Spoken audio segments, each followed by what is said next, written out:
ನಮಸ್ಕಾರ ಸ್ನೇಹಿತರೆ ಈ ಒಂದು ವಿಡಿಯೋದಲ್ಲಿ ಕರ್ನಾಟಕದ ಭೂಗೋಳಶಾಸ್ತ್ರದ ಕುರಿತು ಅತಿ ಮುಖ್ಯವಾದ ಒಂದು ಅಂಕದ ಪ್ರಶ್ನೋತ್ತರಗಳನ್ನು ನೋಡೋಣ. ಸ್ನೇಹಿತರೆ, ಯಾರೆಲ್ಲ ನನ್ನ ಚಾನಲ್ಗೆ ಇನ್ನೂ ಸಬ್ಸ್ಕ್ರೈಬ್ ಆಗಿಲ್ವೋ ದಯವಿಟ್ಟು ಸಬ್ಸ್ಕ್ರೈಬ್ ಆಗಿ, ಹಾಗೆಯೇ ಪಕ್ಕದಲ್ಲಿರುವ ಬೆಲ್ ಬಟನನ್ನು ಒತ್ತು, ಅದರ ಮೂಲಕ ಸದಾ ನೋಟಿಫೈ ಆಗಿರಿ. ಬನ್ನಿ ಸ್ನೇಹಿತರೆ, ಪ್ರಶ್ನೋತ್ತರಗಳನ್ನು ನೋಡೋಣ. ಕರ್ನಾಟಕಕ್ಕೆ ಪ್ರಾಚೀನ ಕಾಲದಲ್ಲಿ ಇದ್ದ ಹೆಸರು ಕರುನಾಡು. ಕರ್ನಾಟಕಕ್ಕೆ ಕರುನಾಟ್ ಎಂದು ಕರೆದಿರುವುದು ತಮಿಳಿನ ಈ ಕೃತಿಯಿಂದ ತಿಳಿದು ಬರುತ್ತದೆ. ಶಿಲಪ್ಪದಿಗಾರಂ. ಹಿಂದೆ ಕರ್ನಾಟಕವು ಕಾವೇರಿಯಿಂದ ಗೋದಾವರಿವರೆಗೆ ಹಬ್ಬಿತ್ತು ಎಂದು ಈ ಕೃತಿಯಲ್ಲಿ ಉಲ್ಲೇಖವಾಗಿದೆ. ಕವಿರಾಜ ಮಾರ್ಗದಲ್ಲಿ. ಕವಿರಾಜ ಮಾರ್ಗ ಕೃತಿಯ ಕರ್ತೃ ಶ್ರೀವಿಜಯ. ಶ್ರೀವಿಜಯನು ಈ ಅರಸನ ಆಸ್ಥಾನದ ಕವಿಯಾಗಿದ್ದನು. ಅಮೋಘವರ್ಷ ನೃಪತುಂಗ. ಮೈಸೂರು ರಾಜ್ಯ ಉದಯವಾದಾಗ ಇದ್ದ ಜಿಲ್ಲೆಗಳ ಸಂಖ್ಯೆ 9. ವಿಶಾಲ ಮೈಸೂರು ರಾಜ್ಯ ಅಸ್ತಿತ್ವಕ್ಕೆ ಬಂದಿದ್ದು 1956 ನವೆಂಬರ್ 1. ವಿಶಾಲ ಮೈಸೂರು ರಾಜ್ಯಕ್ಕೆ ಕರ್ನಾಟಕ ಎಂದು ಮರುನಾಮಕರಣ ಮಾಡಿದ್ದು 1973 ನವೆಂಬರ್ 1ರಂದು.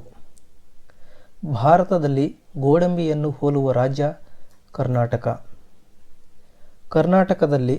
ಕರ್ನಾಟಕದ ದಕ್ಷಿಣ ಉತ್ತರದ ಉದ್ದ 750 ಕಿಲೋಮೀಟರ್.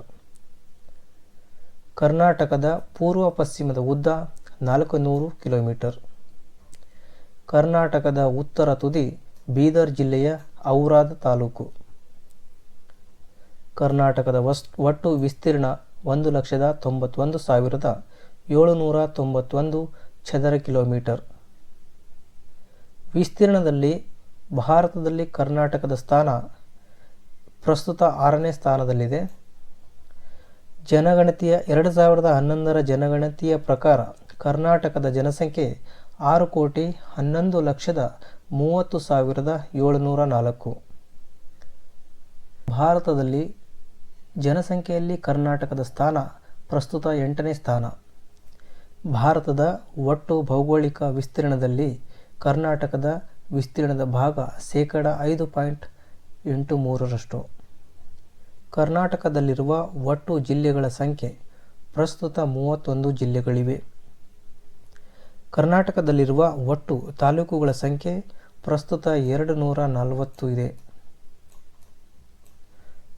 ವಿಸ್ತೀರ್ಣದಲ್ಲಿ ಕರ್ನಾಟಕದ ಅತ್ಯಂತ ದೊಡ್ಡ ಜಿಲ್ಲೆ ಬೆಳಗಾವಿ. ವಿಸ್ತೀರ್ಣದಲ್ಲಿ ಕರ್ನಾಟಕದ ಅತ್ಯಂತ ಚಿಕ್ಕ ಜಿಲ್ಲೆ ಬೆಂಗಳೂರು ನಗರ. ಪ್ರತಿ ವರ್ಷ ಕನ್ನಡ ರಾಜ್ಯೋತ್ಸವವನ್ನು ಆಚರಿಸುವುದು ಈ ದಿನಾಂಕದಂದು, ನವೆಂಬರ್ 1ರಂದು.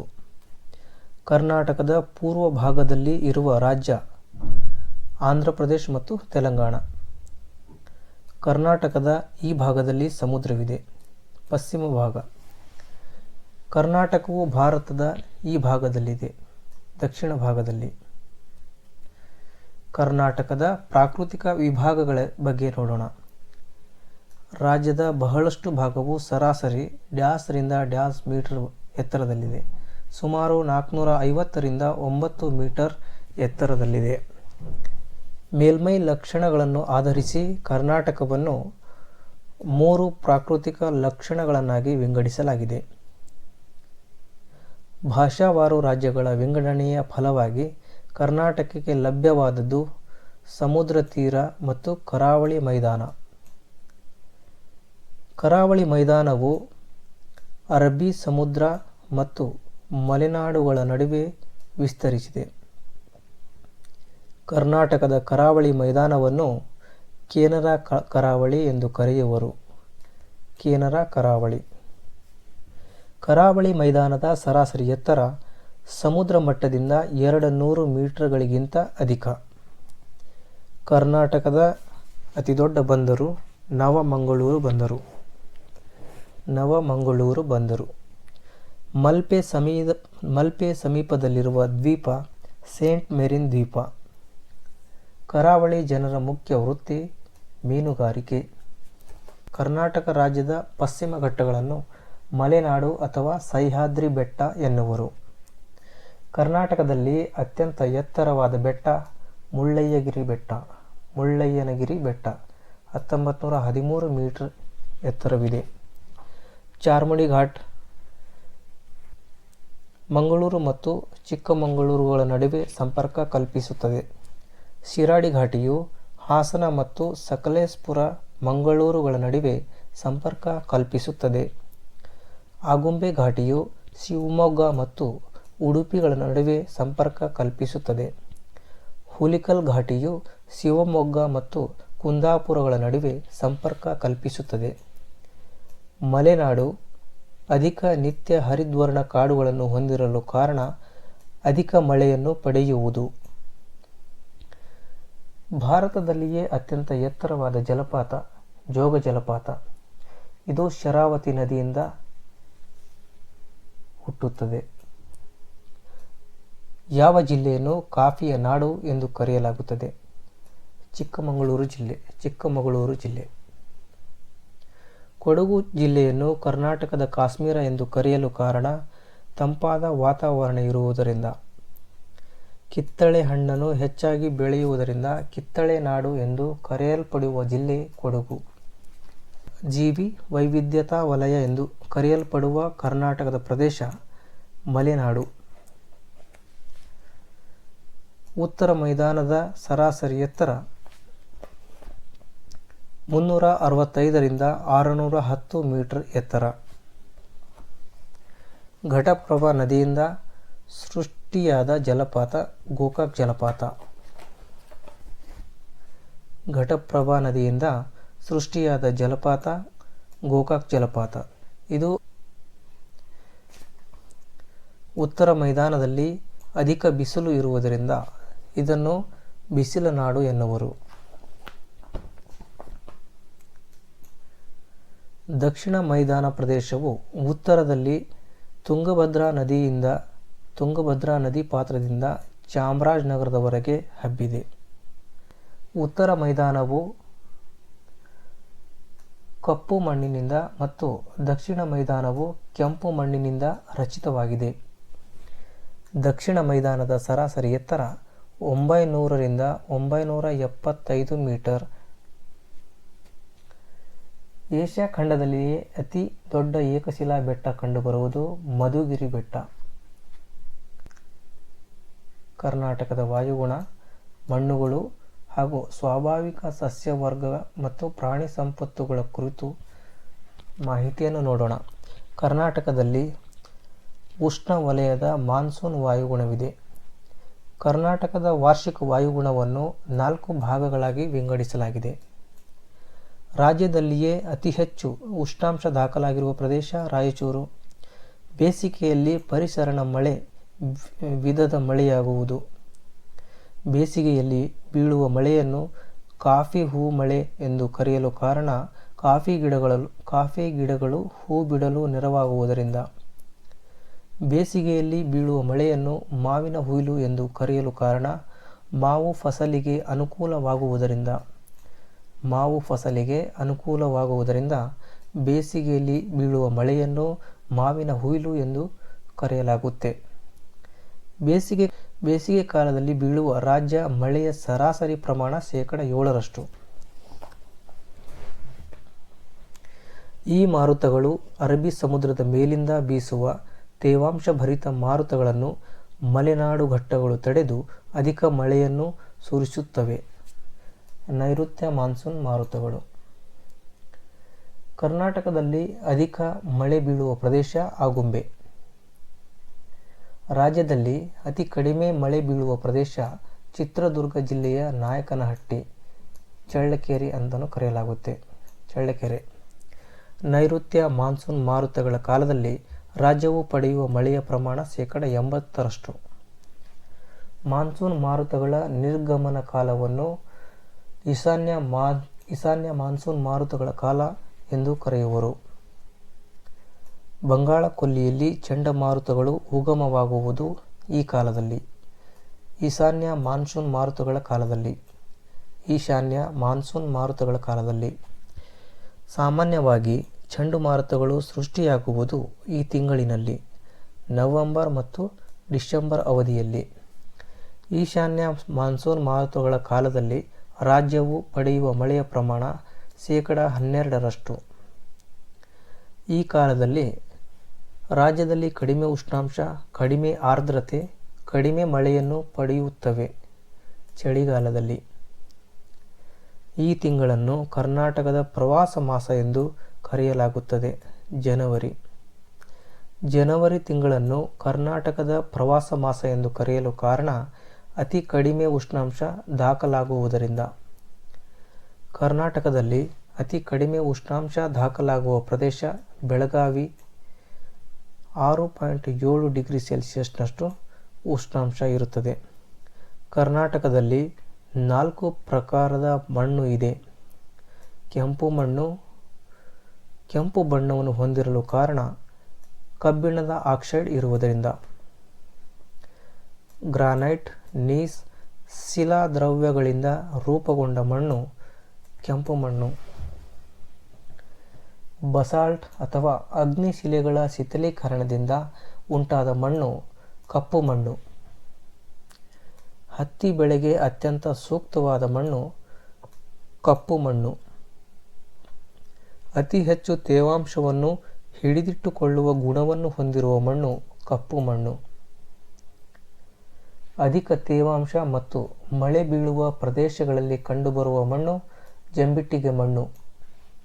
ಸಮುದ್ರ ತೀರ ಪ್ರದೇಶಗಳಲ್ಲಿ ನದಿ ಮತ್ತು ಸಮುದ್ರದ ಅಲೆಗಳಿಂದ ಸಂಚಯನವಾದ ಮಣ್ಣು ಮೆಕ್ಕಲು ಮಣ್ಣು. ಕರ್ನಾಟಕದ ಕಾಡುಗಳಲ್ಲಿ ವಿಶೇಷವಾಗಿ ಈ ಮರಗಳು ಬೆಳೆಯುತ್ತವೆ. ಶ್ರೀಗಂಧದ ಮರಗಳು.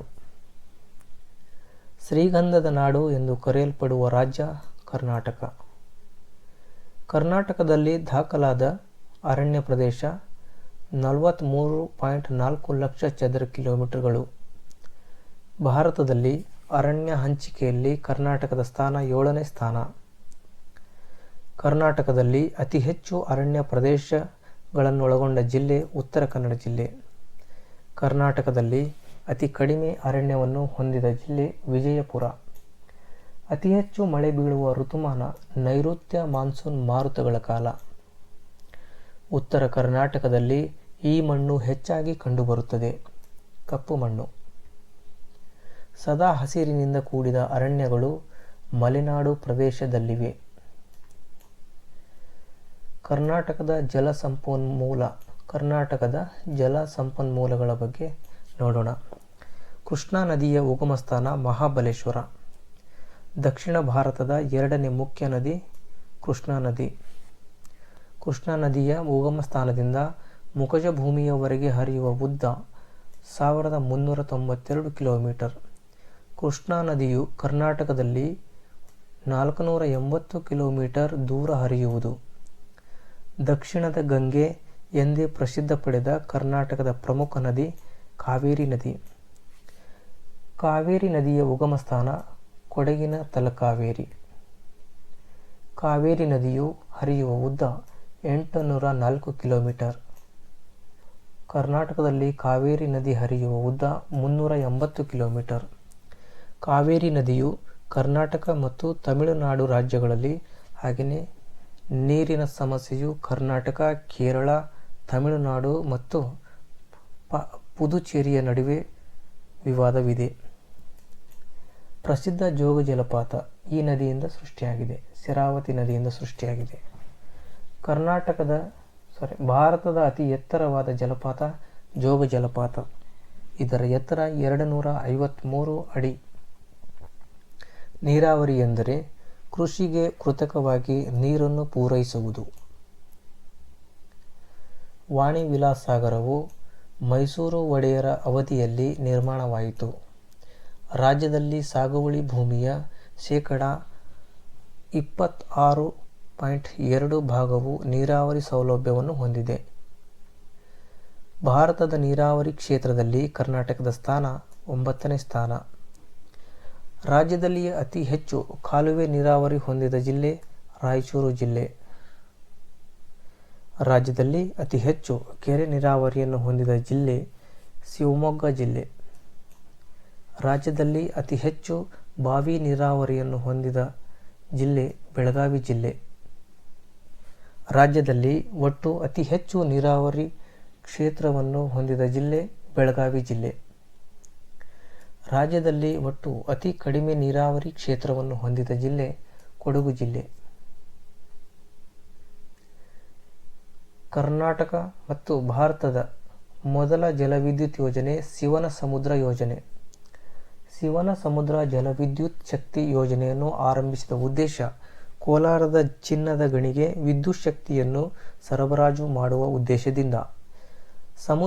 ಶಿವನಸಮುದ್ರ ಯೋಜನೆಯು ಕ್ರಿಸ್ತಶಕ 1902ರಲ್ಲಿ ಕಾವೇರಿ ನದಿಗೆ ನಿರ್ಮಿಸಿದ ಯೋಜನೆಯಾಗಿದೆ. ರಾಜ್ಯದ ಎರಡನೇ ಜಲವಿದ್ಯುತ್ ಶಕ್ತಿ ಯೋಜನೆಯನ್ನು ಶಿಂಷಾ ನದಿಗೆ 1940ರಲ್ಲಿ ನಿರ್ಮಿಸಲಾಗಿದೆ. ಮಹಾತ್ಮ ಗಾಂಧಿ ಜಲವಿದ್ಯುತ್ ಶಕ್ತಿ ಯೋಜನೆ. ಮಹಾತ್ಮ ಗಾಂಧಿ ಜಲವಿದ್ಯುತ್ ಶಕ್ತಿ ಯೋಜನೆಯನ್ನು ಜೋಗ ಜಲಪಾತದ ಬಳಿ ಈ ನದಿಗೆ ನಿರ್ಮಿಸಲಾಗಿದೆ. ಶರಾವತಿ ನದಿಗೆ ಅದು 1947ರಲ್ಲಿ ನಿರ್ಮಿಸಲಾಗಿದೆ. ಕರ್ನಾಟಕ ಮತ್ತು ತಮಿಳುನಾಡು ಮಧ್ಯೆ ಈ ನದಿ ನೀರಿನ ಹಂಚಿಕೆ ಕುರಿತಾದ ವಿವಾದವಿದೆ. ಕಾವೇರಿ ನದಿ. ಕೃಷ್ಣರಾಜಸಾಗರ ಅಣೆಕಟ್ಟು. KRS ಅಣೆಕಟ್ಟನ್ನು ಈ ನದಿಗೆ ನಿರ್ಮಿಸಲಾಗಿದೆ. ಕಾವೇರಿ ನದಿಗೆ ಅದು ಮಂಡ್ಯ ಜಿಲ್ಲೆಯಲ್ಲಿ ಕಂಡುಬರುತ್ತೆ. ಆಲಮಟ್ಟಿ ಅಣೆಕಟ್ಟನ್ನು ಈ ನದಿಗೆ ನಿರ್ಮಿಸಲಾಗಿದೆ. ಕೃಷ್ಣಾ ನದಿಗೆ. ಕರ್ನಾಟಕದ ಭೂ ಸಂಪತ್ತು. ಕರ್ನಾಟಕ ರಾಜ್ಯದಲ್ಲಿ ಒಟ್ಟು ಭೌಗೋಳಿಕ ಪ್ರದೇಶ 19.05 ಲಕ್ಷ ಹೆಕ್ಟೇರ್ ಇದೆ. ರಾಜ್ಯದಲ್ಲಿ ಅತಿ ಹೆಚ್ಚು ಸಾಗುವಳಿಯನ್ನು ಹೊಂದಿದ ಜಿಲ್ಲೆ ಕಲಬುರಗಿ ಜಿಲ್ಲೆ. ರಾಜ್ಯದಲ್ಲಿ ಕನಿಷ್ಠ ಸಾಗುವಳಿಯನ್ನು ಹೊಂದಿದ ಜಿಲ್ಲೆ ಬೆಂಗಳೂರು ನಗರ ಜಿಲ್ಲೆ. ರಾಜ್ಯದಲ್ಲಿ ಕನಿಷ್ಠ ಅಂದರೆ ಅತಿ ಕಡಿಮೆ ಸಾಗುವಳಿ ಭೂಮಿಯನ್ನು ಹೊಂದಿದ ಜಿಲ್ಲೆ ಬೆಂಗಳೂರು ನಗರ ಜಿಲ್ಲೆ. ಬೆಂಗಳೂರು ನಗರ ಜಿಲ್ಲೆ ಅತಿ ಕಡಿಮೆ ಸಾಗುವಳಿ ಭೂಮಿಯನ್ನು ಹೊಂದಿರಲು ಕಾರಣ ತೀವ್ರ ನಗರೀಕರಣ. ರಾಜ್ಯದಲ್ಲಿ ಅತಿ ಹೆಚ್ಚು ಅರಣ್ಯ ಪ್ರದೇಶವನ್ನು ಹೊಂದಿದ ಜಿಲ್ಲೆ ಉತ್ತರ ಕನ್ನಡ. ರಾಜ್ಯದಲ್ಲಿ ಅತಿ ಕನಿಷ್ಠ ಅರಣ್ಯ ಪ್ರದೇಶವನ್ನು ಹೊಂದಿದ ಜಿಲ್ಲೆ ವಿಜಯಪುರ. ಅತಿ ಹೆಚ್ಚು ಸಾಗುವಳಿಗೆ ಲಭ್ಯವಿಲ್ಲದ ಭೂಮಿಯನ್ನು ಹೊಂದಿದ ಜಿಲ್ಲೆ ಬೆಂಗಳೂರು ನಗರ. ಅತಿ ಕಡಿಮೆ ಸಾಗುವಳಿಗೆ ಲಭ್ಯವಿಲ್ಲದ ಭೂಮಿಯನ್ನು ಹೊಂದಿದ ಜಿಲ್ಲೆ ಬೀದರ್. ರಾಜ್ಯದಲ್ಲಿ ಅತಿ ಹೆಚ್ಚು ಬೀಳು ಭೂಮಿಯನ್ನು ಹೊಂದಿದ ಜಿಲ್ಲೆ ಕಲಬುರಗಿ ಜಿಲ್ಲೆ. ಕರ್ನಾಟಕದಲ್ಲಿ ಗ್ರಾಮಾಂತರ ಪ್ರದೇಶದಲ್ಲಿ ವಾಸ ಮಾಡುತ್ತಿರುವ ಜನಸಂಖ್ಯೆಯ ಪ್ರಮಾಣ 63.4%. ಕರ್ನಾಟಕದಲ್ಲಿ ಭತ್ತ ಉತ್ಪಾದನೆಯಲ್ಲಿ ಈ ಜಿಲ್ಲೆ ಪ್ರಥಮ ಸ್ಥಾನದಲ್ಲಿದೆ. ರಾಯಚೂರು ಜಿಲ್ಲೆ. ಕರ್ನಾಟಕದಲ್ಲಿ ಭತ್ತ ಸಾಗುವಳಿಗೆ ಒಳಪಡುವ ಪ್ರದೇಶ 28.2%. ಕರ್ನಾಟಕದಲ್ಲಿ ಜೋಳದ ಸಾಗುವಳಿಗೆ ಒಳಪಡುವ ಪ್ರದೇಶ 26%. ಭಾರತದಲ್ಲಿಯೇ ಕರ್ನಾಟಕವು ಜೋಳದ ಉತ್ಪಾದನೆಯಲ್ಲಿ 2ನೇ ಸ್ಥಾನವನ್ನು ಪಡೆದಿದೆ. ಮೊದಲನೇ ಸ್ಥಾನ ಮಹಾರಾಷ್ಟ್ರ ಇದೆ. ಉತ್ತರ ಕರ್ನಾಟಕದ ಜನರ ಪ್ರಮುಖ ಆಹಾರ ಬೆಳೆ ಜೋಳ. ಜೋಳದ ಬೆಳೆಯ ವೈಜ್ಞಾನಿಕ ಹೆಸರು ಸೋರ್ಗಮ್ ವಲ್ಗರೆ. ರಾಜ್ಯದಲ್ಲಿಯೇ ಅತಿ ಹೆಚ್ಚು ಜೋಳ ಬೆಳೆಯುವ ಜಿಲ್ಲೆ ಕಲಬುರಗಿ ಜಿಲ್ಲೆ. ರಾಗಿ ಬೆಳೆಯ ವೈಜ್ಞಾನಿಕ ಹೆಸರು ಎಲಿಯೂಸಿನ್ ಕೊರಾಕಾನ್. ಭಾರತದಲ್ಲಿ ರಾಗಿಯ ಉತ್ಪಾದನೆಯಲ್ಲಿ ಕರ್ನಾಟಕದ ಸ್ಥಾನ ಮೊದಲ ಸ್ಥಾನ. ರಾಜ್ಯದಲ್ಲಿ ಒಟ್ಟು ಸಾಗುವಳಿ ಭೂಮಿಯಲ್ಲಿ ರಾಗಿ ಬೆಳೆಯುವ ಕ್ಷೇತ್ರ 14%. ಕರ್ನಾಟಕದಲ್ಲಿ ಅತಿ ಹೆಚ್ಚು ರಾಗಿ ಬೆಳೆಯುವ ಜಿಲ್ಲೆ ತುಮಕೂರು ಜಿಲ್ಲೆ. ಭಾರತದಲ್ಲಿ ಕಬ್ಬು ಉತ್ಪಾದನೆಯಲ್ಲಿ ಕರ್ನಾಟಕದ ಸ್ಥಾನ 4ನೇ ಸ್ಥಾನ. ಕಬ್ಬಿನ ಬೆಳೆಯ ವೈಜ್ಞಾನಿಕ ಹೆಸರು ಸಖ್ಯಾರಮ್ ಅಪಿಸಿನೇರಮ್. ಕಬ್ಬು ಬೆಳೆಯ ವೈಜ್ಞಾನಿಕ ಹೆಸರು ಸಖ್ಯಾರಮ್ ಅಪಿಸಿನೇರಮ್. ರಾಜ್ಯದಲ್ಲಿ ಅತಿ ಹೆಚ್ಚು ಕಬ್ಬು ಉತ್ಪಾದಿಸುವ ಜಿಲ್ಲೆ ಬೆಳಗಾವಿ ಜಿಲ್ಲೆ. ಸ್ವಾತಂತ್ರ್ಯ ಪೂರ್ವದಿಂದಲೂ ಕಬ್ಬಿನ ಬೆಳೆಗೆ ಹೆಸರುವಾಸಿಯಾದ ಜಿಲ್ಲೆ ಮಂಡ್ಯ ಜಿಲ್ಲೆ. ರಾಜ್ಯದಲ್ಲಿ ಅತಿ ಹೆಚ್ಚು ಹತ್ತಿ ಉತ್ಪಾದಿಸುವ ಜಿಲ್ಲೆ ಹಾವೇರಿ ಜಿಲ್ಲೆ. ಹೊಗೆಸೊಪ್ಪು ಈ ವರ್ಗಕ್ಕೆ ಸೇರಿದ ಸಸ್ಯವಾಗಿದೆ. ನಿಕೋಶಿಯಾ. ಹೊಗೆಸೊಪ್ಪಿನಲ್ಲಿ ಈ ಮಾದಕ ವಸ್ತುವಿದೆ, ನಿಕೋಟಿನ್. 17ನೇ ಶತಮಾನದಲ್ಲಿ ಭಾರತಕ್ಕೆ ತಂಬಾಕನ್ನು ಪರಿಚಯಿಸಿದವರು ಪೋರ್ಚುಗೀಸರು. ಕರ್ನಾಟಕದಲ್ಲಿ ಬೆಳೆಯುವ ಉತ್ತಮ ದರ್ಜೆಯ ತಂಬಾಕು ವರ್ಜೀನಿಯಾ ತಂಬಾಕು. ಭಾರತದಲ್ಲಿ ತಂಬಾಕು ಉತ್ಪಾದನೆಯಲ್ಲಿ ರಾಜ್ಯದ ಸ್ಥಾನ 4ನೇ ಸ್ಥಾನ. ರಾಜ್ಯದಲ್ಲಿ ಅತಿ ಹೆಚ್ಚು ತಂಬಾಕು ಉತ್ಪಾದಿಸುವ ಜಿಲ್ಲೆ ಮೈಸೂರು ಜಿಲ್ಲೆ. ದೇಶದಲ್ಲಿ ಬೀಡಿ ತಯಾರಿಕಾ ತಂಬಾಕು ಮಾರುಕಟ್ಟೆಗೆ ಅತ್ಯಂತ ಪ್ರಸಿದ್ಧವಾದುದು ಬೆಳಗಾವಿ ಜಿಲ್ಲೆಯ ನಿಪ್ಪಾಣಿ. ದೇಶದಲ್ಲಿ ಬೀಡಿ ತಯಾರಿಕಾ ತಂಬಾಕು ಮಾರುಕಟ್ಟೆಗೆ ಅತ್ಯಂತ ಪ್ರಸಿದ್ಧವಾದುದು ಬೆಳಗಾವಿ ಜಿಲ್ಲೆಯ ನಿಪ್ಪಾಣಿ. ಈ ರಾಜ್ಯವು ಭಾರತದಲ್ಲಿ ಕಾಫಿ ಉತ್ಪಾದನೆಯಲ್ಲಿ ಮೊದಲ ಸ್ಥಾನದಲ್ಲಿದೆ. ನಮ್ಮ ಕರ್ನಾಟಕಕ್ಕೆ ಕಾಫಿಯನ್ನು ಪರಿಚಯಿಸಿದವರು ಬಾಬಾ ಪುಡನ್ ಎಂಬ ಸಂತ. ಅದು 1670ರಲ್ಲಿ. ಕರ್ನಾಟಕದಲ್ಲಿ ಈ ಪ್ರಭೇದದ ಕಾಫಿಯನ್ನು ಉತ್ಪಾದಿಸಲಾಗುತ್ತದೆ. ಅತಿ ಹೆಚ್ಚಾಗಿ ಅರೇಬಿಕಾ ಹಾಗೂ ರೋಬಸ್ಟ. ದೇಶದ ಒಟ್ಟು ಕಾಫಿ ಉತ್ಪಾದನೆಯಲ್ಲಿ ಕರ್ನಾಟಕದ ಪಾಲು 70%. ರಾಜ್ಯದಲ್ಲಿ ಅತಿ ಹೆಚ್ಚು ಕಾಫಿ ಉತ್ಪಾದಿಸುವ ಜಿಲ್ಲೆ ಉತ್ಪಾದನೆಯಲ್ಲಿ ಹೆಚ್ಚು ಕೊಡಗು ಜಿಲ್ಲೆ. ಖನಿಜ ಸಂಪನ್ಮೂಲಗಳು. ಕರ್ನಾಟಕ ರಾಜ್ಯದಲ್ಲಿ ಕಂಡುಬರುವ ಪ್ರಮುಖ ಖನಿಜ ಸಂಪನ್ಮೂಲಗಳ ಬಗ್ಗೆ ನೋಡೋಣ. ಭಾರತದ ಕಬ್ಬಿಣ ಅದಿರಿನ ಉತ್ಪಾದನೆಯಲ್ಲಿ ಕರ್ನಾಟಕದ ಸ್ಥಾನ 2ನೇ ಸ್ಥಾನ. ಕಬ್ಬಿಣ ಅದಿರು ಉತ್ಪಾದನೆಯಲ್ಲಿ ಕರ್ನಾಟಕ ರಾಜ್ಯ ಭಾರತದಲ್ಲಿ 2ನೇ ಸ್ಥಾನದಲ್ಲಿದೆ. ಕರ್ನಾಟಕದಲ್ಲಿರುವ ಕಬ್ಬಿಣ ಅದಿರಿನ ಗಣಿಗಳ ಸಂಖ್ಯೆ 75ರಷ್ಟು. ಕರ್ನಾಟಕದಲ್ಲಿ ಉತ್ಪಾದನೆಯಾಗುವ ಕಬ್ಬಿಣದ ಅದಿರಿನಲ್ಲಿ ಮ್ಯಾಗ್ನೆಟೈಟ್ ಕಬ್ಬಿಣದ ಅದಿರಿನ ಪ್ರಮಾಣ 63%. ಮ್ಯಾಗ್ನೆಟೈಟ್ ಕಬ್ಬಿಣದ ಅದಿರು. ಕರ್ನಾಟಕದಲ್ಲಿ ಅತಿ ಹೆಚ್ಚು ಕಬ್ಬಿಣದ ಅದಿರಿನ ನಿಕ್ಷೇಪ ಹೊಂದಿದ ಜಿಲ್ಲೆ ಬಳ್ಳಾರಿ. ಸರ್ವೋಚ್ಚ ನ್ಯಾಯಾಲಯವು ಕುದುರೆಮುಖದಲ್ಲಿ ಕಬ್ಬಿಣದ ಕೈಗಾರಿಕೆಯನ್ನು ಸ್ಥಗಿತಗೊಳಿಸಲು ಕಾರಣ ಜೀವ ವೈವಿಧ್ಯತೆಯನ್ನು ಕಾಪಾಡಲು. ಮ್ಯಾಂಗನೀಸ್ ಅದಿರು ಮುಖ್ಯವಾಗಿ ಪದರು ಶಿಲೆ ಮತ್ತು ರೂಪಾಂತರ ಶಿಲೆಗಳಲ್ಲಿ ಡ್ಯಾಸ್ ರೂಪದಲ್ಲಿ ದೊರೆಯುತ್ತದೆ, ಆಕ್ಸೈಡ್ ರೂಪದಲ್ಲಿ. ಮ್ಯಾಂಗನೀಸ್ ಅದಿರನ್ನು ಕಬ್ಬಿಣ ಮತ್ತು ಉಕ್ಕಿನ ಕೈಗಾರಿಕೆಯಲ್ಲಿ ಹೆಚ್ಚಾಗಿ ಬಳಸಲು ಕಾರಣ ಕಬ್ಬಿಣದ ಕಾಠಿಣ್ಯತೆಯನ್ನು ಹೆಚ್ಚಿಸಲು. ದೇಶದಲ್ಲಿ ಒಟ್ಟು ಮ್ಯಾಂಗನೀಸ್ ಉತ್ಪಾದನೆಯಲ್ಲಿ ಕರ್ನಾಟಕದ ಪಾಲು 27%.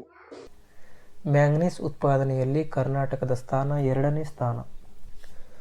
ಕರ್ನಾಟಕದ ಅತಿ ಮುಖ್ಯವಾದ ಮ್ಯಾಂಗನೀಸ್ ಅದಿರು ಉತ್ಪಾದಿಸುವ ಪ್ರದೇಶ ಬಳ್ಳಾರಿ ಜಿಲ್ಲೆಯ ಸಂಡೂರು. ಇಲ್ಲಿ 90% ಮ್ಯಾಂಗನೀಸ್ ಅದಿರು ಉತ್ಪಾದಿಸಲಾಗುತ್ತೆ. ಬಾಕ್ಸೈಟ್ ಅದಿರಿನಿಂದ ದೊರೆಯುವ ಲೋಹ ಅಲ್ಯೂಮಿನಿಯಂ ಲೋಹ. ಕರ್ನಾಟಕದಲ್ಲಿ ಅತಿ ಹೆಚ್ಚು ಬಾಕ್ಸೈಟ್ ಅದಿರು ಉತ್ಪಾದಿಸುವ ಜಿಲ್ಲೆ ಬೆಳಗಾವಿ ಜಿಲ್ಲೆ. ಕರ್ನಾಟಕದಲ್ಲಿ ದೊರೆಯುವ ಬಾಕ್ಸೈಟ್ ಅದಿರನ್ನು ಈ ಕೈಗಾರಿಕೆಯಲ್ಲಿ ಹೆಚ್ಚಾಗಿ ಬಳಸಲಾಗುತ್ತೆ. ಬೆಳಗಾವಿಯ ಇಂಡಿಯನ್ ಅಲ್ಯೂಮಿನಿಯಂ ಕಂಪನಿ. ಭಾರತದಲ್ಲಿ ಅತಿ ಹೆಚ್ಚು ಚಿನ್ನವನ್ನು ಉತ್ಪಾದಿಸುವ ರಾಜ್ಯ ಕರ್ನಾಟಕ. ಕೋಲಾರದ KGF ಚಿನ್ನದ ಗಣಿ ಆರಂಭವಾದದ್ದು ಕ್ರಿಸ್ತಶಕ 1885ರಲ್ಲಿ. ಭಾರತದಲ್ಲಿ ಮೊದಲು ಚಿನ್ನದ ಗಣಿಯನ್ನು ಆರಂಭಿಸಿದವರು ಜಾನ್ ಟೇಲರ್ 1880ರಲ್ಲಿ. ಕರ್ನಾಟಕದ ಅತ್ಯಂತ ಆಳವಾದ ಚಿನ್ನದ ಗಣಿ ಚಾಂಪಿಯನ್ ರೀಫ್. ಇದು 3217 ಮೀಟರ್ ಆಳ ಇದೆ. ಹಾಗೆ ಇದು ಕೋಲಾರ ಜಿಲ್ಲೆಯಲ್ಲಿದೆ. ಪ್ರಸ್ತುತ ಭಾರತದಲ್ಲಿ ಅತಿ ಹೆಚ್ಚು ಚಿನ್ನವನ್ನು ಉತ್ಪಾದಿಸುವ ಗಣಿ ಪ್ರದೇಶ ರಾಯಚೂರು ಜಿಲ್ಲೆಯ ಹಟ್ಟಿ ಗಣಿ ಪ್ರದೇಶ. ಕುದುರೆಮುಖದಲ್ಲಿ ಡ್ಯಾಸ್ ಅದಿರು ದೊರೆಯುತ್ತದೆ. ಕಬ್ಬಿಣದ ಅದಿರು. ಉತ್ತಮ ದರ್ಜೆಯ ಕಬ್ಬಿಣದ ಅದಿರು ಮ್ಯಾಗ್ನೆಟೈಟ್ ಕಬ್ಬಿಣದ ಅದಿರು.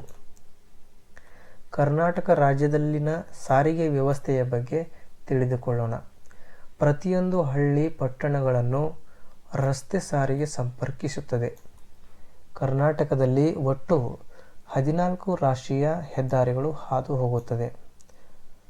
ಬೆಂಗಳೂರಿನಲ್ಲಿರುವ ನಗರ ರೈಲನ್ನು ಮೆಟ್ರೋ ರೈಲ್ ಎನ್ನುವರು.